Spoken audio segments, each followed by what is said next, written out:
السلام علیکم. وعلیکم السلام ورحمۃ اللہ. جی فرمائیے خیریت ہے؟ بہت پریسائزلی چل رہا ہے. Thank you. تھینک یو مفتی صاحب. میں ان دلیلوں کے بعد جاوید اختر صاحب سے گزارش کروں گا, آپ بیٹھ کے بولنا چاہیں گے یا وہاں؟ جی.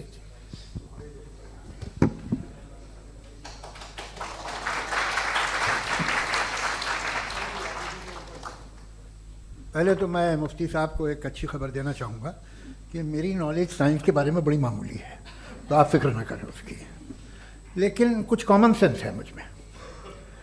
دیکھیے, یہ خدا کا تصور کوئی نیا تصور نہیں ہے, یہ صدیوں سے رہا ہے. یہ کچھ ریلیجن 3000 سال پرانے ہوں گے, 4000 سال پرانے ہوں گے, لیکن انسان کوئی 10,000 12,000 سال سے ایگزسٹ کرتا ہے ہومو سیپین کی شکل میں, اور ہمیشہ کچھ نہ کچھ مذہب رہے.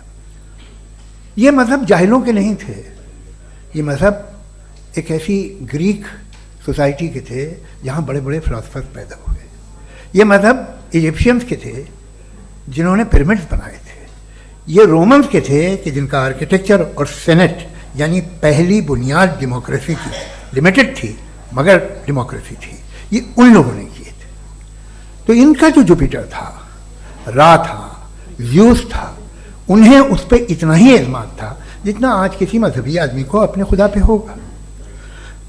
کرسچینٹی آنے سے پہلے یورپ میں ایک مذہب تھا جرمینک ریلیجن. اس کا ایک خدا تھا, اس کی ایک بیوی تھی, اس کے 2 بیٹے تھے, ایک بیٹی تھی. پھر جرمنی میں جب یورپ میں کرسچینٹی آئی تو وہ خدا, اس کی بیوی اور پورے خاندان چلا گیا. تو ہم نے اگر ہم ہسٹری دیکھیں تو خدا جو ہیں وہ زیادہ تر فانی ہیں, وہ ہمیشہ رہے نہیں. اور وہ جو لوگ انہیں مانتے تھے ان کو آپ کہیں وہ تو جاہل تھے, انہیں تو کچھ پتہ ہی نہیں تھا. ایسا نہیں ہے, وہ اپنے وقت میں بڑے قابل لوگ تھے اور اپنے وقت میں انہوں نے بڑے بڑے کام کیے ہیں. فلاسفرز تھے, سائنٹسٹ تھے, لیکن ان کا مذہب کہاں گیا, ان کے خدا کہاں گئے؟ آج جو خدا ہیں دنیا میں لوگ انہیں مانتے ہیں. آپ کو کیا معلوم کہ کتنے برسوں کے بعد کیا ہونے والا ہے؟ ہم یورپ میں دیکھتے ہیں تو چرچ خالی ہیں. تو وقت کے ساتھ چیزیں بدلتی ہیں. جہاں تک اس کا تعلق ہے مذہبوں کا, ہر مذہب آپ سے ایک چیز مانگتا ہے, فیتھ. یہ فیتھ کیا چیز ہوتی ہے؟ What is the difference between faith and belief? یہ تو بہت ہی احمقانہ بات ہوگی کہ کوئی آدمی کہے صاحب اگر خدا ہے تو مجھے دکھائیے. یہ تو جاہلانہ بات ہوئی. میں نے تو نارتھ پول نہیں دیکھا ہے, مگر میں مانتا ہوں کہ نارتھ پول ہے. میں کیوں مانتا ہوں؟ اس لیے کہ اگر یہ دنیا راؤنڈ ہے تو اس کا کوئی ٹاپ ہوگا. کچھ لوگ ہیں جو وہاں گئے بھی ہیں, کامن سینس کہتا ہے کہ ایسا ہوگا, ثبوت ہے, گواہ ہے, ریزن ہے. تو یہ میرا فیتھ نہیں ہے. تو فیتھ میں اور بلیف میں ڈفرنس کیا ہے؟ جو مذہب مانگتا ہے آپ سے, ہر مذہب فیتھ مانگتا ہے. فیتھ کا مطلب یہ ہے کہ نہ کوئی گواہ ہو, نہ کوئی ثبوت ہو, نہ کوئی ریشنل ہو, نہ کوئی لاجک ہو, نہ کوئی پروف ہو, مگر تم ایک بات کو مانو. یہ ہے فیتھ. ورنہ بلیف ہوتا. اگر اس میں کچھ بھی ثبوت ہوتے, گواہ ہوتے, تو پھر اسے آپ بلیف کہتے. جیسے میرا بلیف ہے کہ نارتھ پول ہے, میرا فیتھ تھوڑی ہے. فیتھ ان تمام شرطوں کو رد کرتا ہے. تو پھر اسٹوپیڈیٹی کیا ہے؟ اگر میں ایک بات ایسی مانوں جس کی نہ کوئی لاجک ہے, نہ کوئی ریشنل ہے, نہ کوئی پروف ہے, نہ کوئی گواہ ہے, نہ کوئی ثبوت ہے, اور میں اسے مانوں, تو یہ اسٹوپیڈیٹی ہوئی.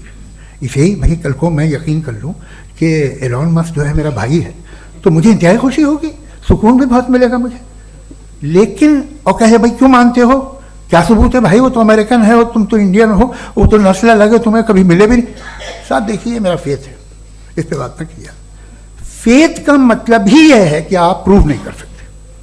اگر آپ پروف کر سکتے ہو تو فیتھ کی ضرورت ہی نہیں. پھر تو آپ بات کریں گے, آپ کتنی بحث کر لیجیے.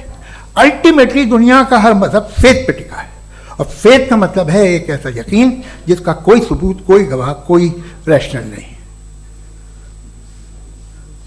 اب آپ یہ کہیں کیا آپ یہ کیوں کہہ رہے ہیں کہ صاحب یہ کائنات کس نے بنائی؟ کمال یہ ہے کہ آپ نے بتایا کہ ایک آئلینڈ پہ گئے اور ایک بال دیکھی. آپ نے یہ نہیں کہا کہ آئلینڈ کس نے بنایا, آپ کو صرف بال پہ حیرت ہوئی. ہم نے آئلینڈ پہ ہم نے حیرت نہیں کی. ہوتے ہیں آئلینڈ,